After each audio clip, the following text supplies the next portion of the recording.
What's up, everybody? Welcome into DodgerHeads presented by DodgerBlue.com. My name is Jeff Spiegel, joined today by Daniel Starkand, here to talk about an interesting rumor, Daniel, that won't go away. Juan Soto is going to make a lot of money. That much we know. What we don't know is whether or not the Dodgers are actively involved in this. Ken Rosenthal, along with some of his colleagues at The Athletic, put out an article yesterday. And I'm going to read the paragraph that caught my attention, Daniel. You tell me what you make of this. He said the clubs publicly known to be most serious about Soto are the New York Mets, New York Yankees, Boston Red Sox, Toronto Blue Jays, and Los Angeles Dodgers.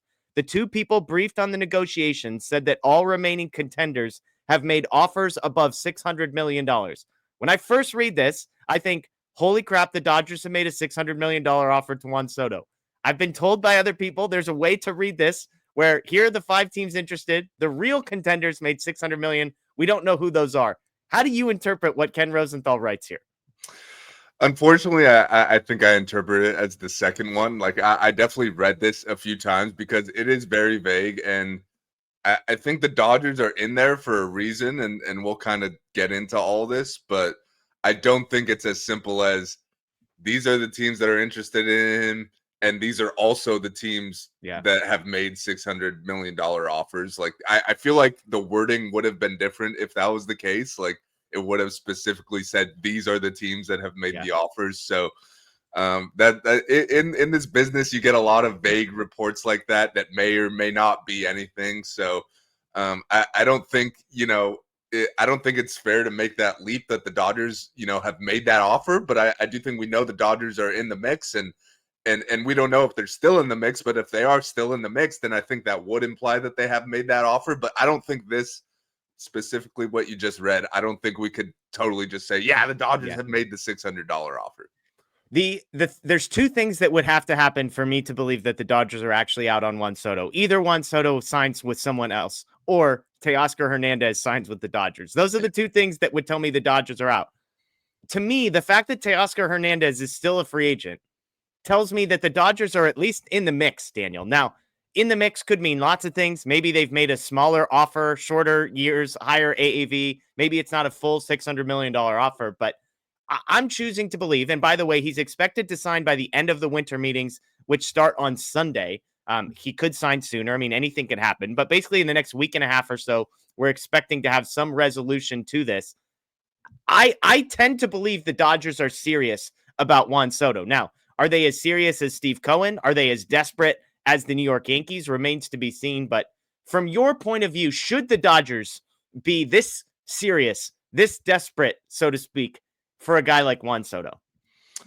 I mean, no, they definitely don't need to be. Like, this team is already, by far and away the best in baseball right now. And of course, Juan Soto is a great player, but they're definitely not as desperate as any of the other teams, involved here. Like, if the Dodgers don't get Juan Soto, like, they'll be just fine. Like, let's be real here.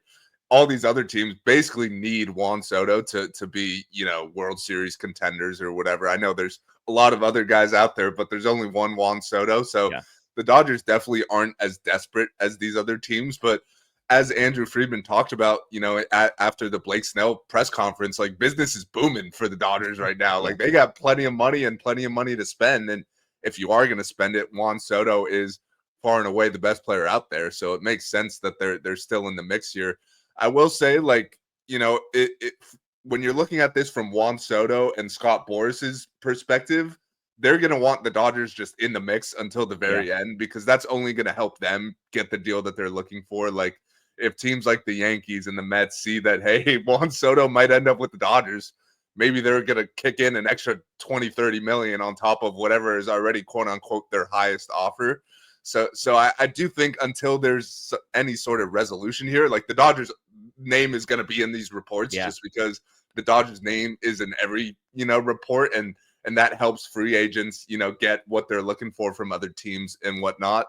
And with the Teoscar thing, I honestly don't think that's all that related. It is in the sense that they're both outfielders, but I also think it makes sense for Teoscar to wait out Juan Soto, see where he lands, just because Juan Soto could only go to one place and there's 5 suitors or whatever. So whoever doesn't get Juan Soto, maybe they're willing to pay more for Teoscar. So unless the Dodgers are, approaching Teoscar with like a like a great offer that he can't turn down, like it makes sense for him to wait out Juan Soto. Yeah. So I think right now it's just kind of a wait and see. Like the Dodgers are in it, but I still think they're a huge long shot for Juan Soto. I think these other teams just have way more motivation, to get it into offer even more. So, as much as we would all love to see Juan Soto and well, not all of us, Yeah, most not there actually is a large portion of the fan base that doesn't want it, but I don't think anyone could deny the talent and that he would make the Dodgers a better team. But I just think at the end of the day, it's still a long shot, at least for me. Yeah, and I want to talk real quick to the segment of the population that I've had a lot of interactions with on social media, in our live chats, on live videos, and that kind of thing, who are not interested in Juan Soto. And we live in a world where nobody changes their mind on a whole lot of things. But with Juan Soto, I don't know if I've done an adequate job of explaining just how special he is. I've said I think he's a special hitter. He's generational. He's going to be one of the best hitters of all time.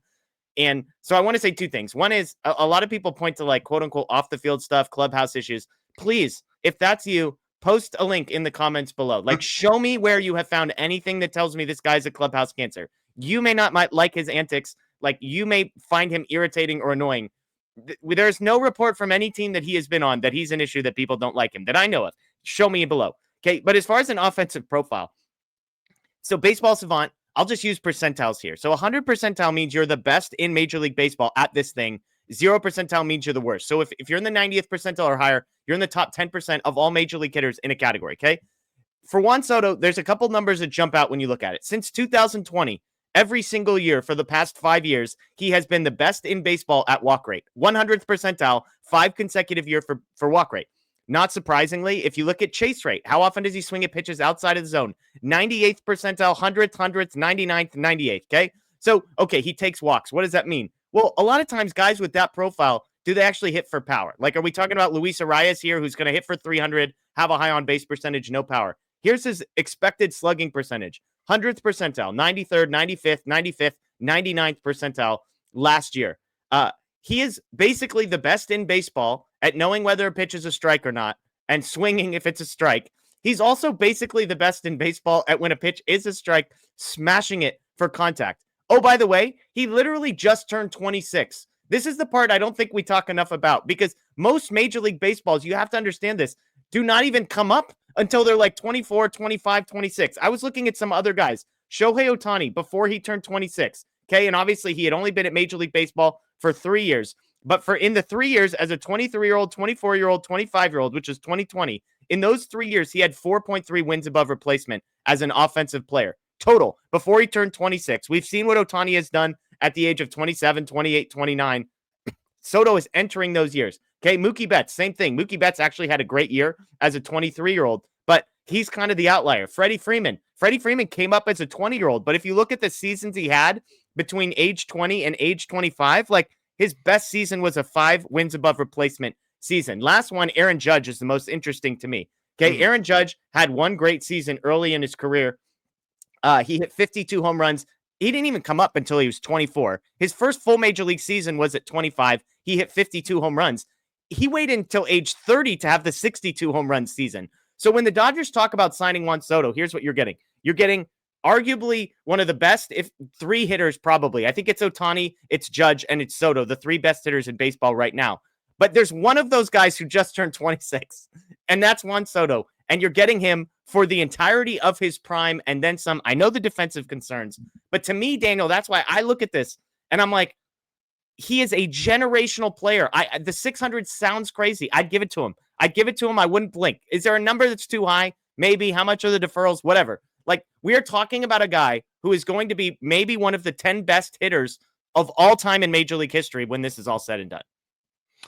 Yeah, I mean, you broke it down pretty well. And I think the age is the biggest part, because a lot of the times when these guys get to free agency, they're 30 years old, and most guys at 30, their best years are behind them already. And you're hoping to get 3 or 4 good years at the beginning of that contract. And then the rest of it, you'll just eat it or whatever. But the thing about with Juan Soto is, you just mentioned it, he's 25, about to be 26. That means that his best years are still kind of ahead of him. Like, in theory, of course, who knows? He's had some great years already, so it's going to be hard to top some of those, especially this past year. But it's not like you're going to get this guy and he's going to start declining in 3 or 4 years. Like, this guy will have 10 prime years left in him. And then, maybe once he turns 35, 36, he starts to decline. But he's still got a lot of good baseball ahead of him. And like, when you just think of what the Dodgers lineup would look like with him in it, like, it's pretty insane. Like, that, that they would score so many runs. And I know, like, in theory, if you're giving all that money to Juan Soto, you wouldn't be able to address other needs. Like, maybe you wouldn't be able to go get another starter, or you wouldn't be able to go get a shortstop, or whatever the case may be. But at the end of the day, you're going to have a 1 through 4 of all Hall of Famers, a 5 through 9 of really good, baseball players. And then with the addition of Blake Snell, like, a starting rotation that has the top end talent and, some younger depth that, if guys get hurt, as we know they will, like, you could go to Justin Robleski and Landon Knack and they could get outs for you, especially when you're scoring 8-9 runs every single game, because you have Juan Soto in addition to all the other guys you have. So, like, that's why I don't think there's a number that's too high, just because this is the Dodgers we're talking about. Like, like I was just saying before, Andrew Friedman, talked the other day about how they're basically printing money, like, which makes sense, because when you got Shohei Ohtani, that's like its own economy in itself. And then you got all these other stars. You just won a World Series. You're breaking merchandise records. And of course, if you sign Juan Soto, like, you're going to sell, plenty of jerseys doing that as well. So I don't think money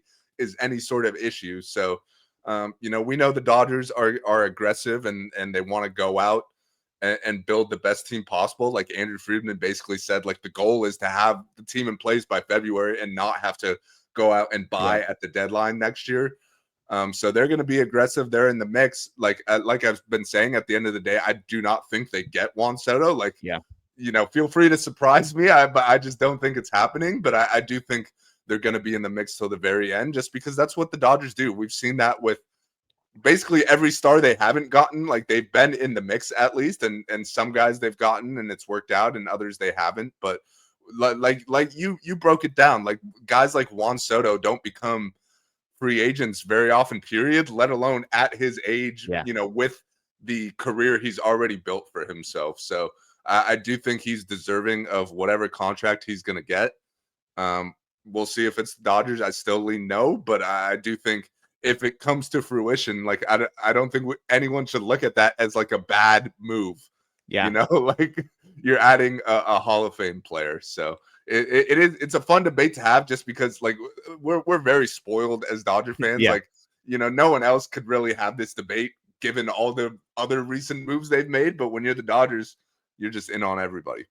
Yeah, and I want to make clear, a lot of these guys, when they sign free agent deals, like Aaron Judge signed a 9-year contract going into his, I believe it was his age 31 season. So, like, that's going to take him through the age 40, which it's like, how's that going to age? Shohei Ohtani, same kind of thing, late 30s into 40. But, like, again, it sucks to pay for years 36 through 40 in most of these contracts. If I'm going to bet on a profile being fine at age 36, 37, it's the guy who has an incredible eye, doesn't chase, and walks a lot. Like, that's what I want. Not a guy that's relying on, superhuman power and speed necessarily. But also, if I'm going to pay for 36 through 40, I also want to be able to pay for 26 through 30. Those are the 5 years that most of the time you miss in free agent contracts. That's what you would get with Juan Soto. I do want to say this. What makes it so hard in this conversation is the fact that knowing that if the Dodgers get Juan Soto, it's going to cost them almost assuredly Teoscar Hernandez, who's incredible teammate, contributed in really meaningful ways to a World Series, had clutch hits, knocked in a bunch of runs. So, like, I think that's the hardest part for a lot of people, Daniel, with this conversation is it feels like you have to pick a side, whether you're on Juan Soto's side or Teoscar Hernandez side. And I hate that because I want to be on both guys' sides. Juan Soto is sort of the exception. Like, there's a reason we're not up here hyping up Anthony Santander as like a guy, because look, if it's close, give me Teoscar every single day of the week. The point I'm trying to make is the reason anybody is even pining for Juan Soto is because as much as we love Teoscar Hernandez, to quote my friend Daniel Starkand, with all due respect to Teoscar Hernandez, he is not Juan Soto. He is older, he is less productive, and he is equally as bad of a fielder in the outfield. And so I think that's why this is hard for a lot of people. Not so much they don't like Juan Soto. Maybe they've talked themselves into not liking Juan Soto, in part because they love Teoscar so much and they know they can't have both. Sure, and you could look at a similar type of situation on the pitching side where Yeah. the Dodgers might lose Walker Buehler Yeah. now because they went out and gave all that money to Blake Snell. And like, if that happens and the Dodgers don't re-sign Walker Buehler, we're all going to be super bummed about it. Like, that's going to be like, he's kind of, our guy since he's came up through the organization. So Teoscar doesn't even have that. Like, we fell in love with him over 1 year, which, credit to him, it was a hell of a year. But I don't think anyone is sitting here saying, the Dodgers shouldn't have signed Blake Snell because they might lose Walker Buehler because of it. And again, we all absolutely love Walker and we still hope he comes back. But at the end of the day, we want the best players. Like, that's what the Dodgers are interested in. They're always shopping at the top of the market, and that's what they're doing here again. Yeah. So stay tuned to DodgerBlue.com. Stay tuned to this channel, because as soon as there is news on Juan Soto, one way or the other, we will have it for you. So you're predicting he does not come to the Dodgers. Are you predicting Yankees? I think the Mets. Wow. I think the Mets. I don't know why. I just think like they're gonna have the biggest offer, and if you look at like if the Yankees re-sign Juan Soto, like their offseason, like they're not going to be able to make many more moves. Their payroll's already pretty high. Yeah. Whereas if you look at the Mets payroll, they could go out and do whatever. They could sign Juan Soto, Corbin Burns, Pete Alonso. Like, they have a lot of moves to make. So that's why I think that will be kind of appealing to Juan Soto.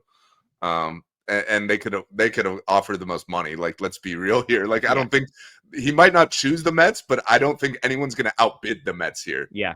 Yeah. And look, if you're Steve Cohen, like, what better than stealing away the Yankees, second best player, I guess you could say. But it'd be a nice thing for him in New York as well. Let us know what you think in the comments below. Give us a prediction of where Juan Soto lands and talk us through where you're at on this whole thing. That is Daniel Starkand. I am Jeff Spiegel, folks. As always, we appreciate you joining us. Make sure to check out a live show. Blake and Scott will be live on this channel Thursday night, and then I will be back on Sunday night for some live content. Also, an interview with Ben Badler of Baseball America that's going to be hitting this channel on Friday morning. He's kind of the top guy on international free agency. Just put out an article this week about Roki Sasaki. Has the Dodgers as the favorites to sign Roki Sasaki, so I'll be chatting with him on Friday, so stay tuned for that. That is Daniel. I am Jeff. Enjoy the rest of your day, everyone. As always, go Dodgers.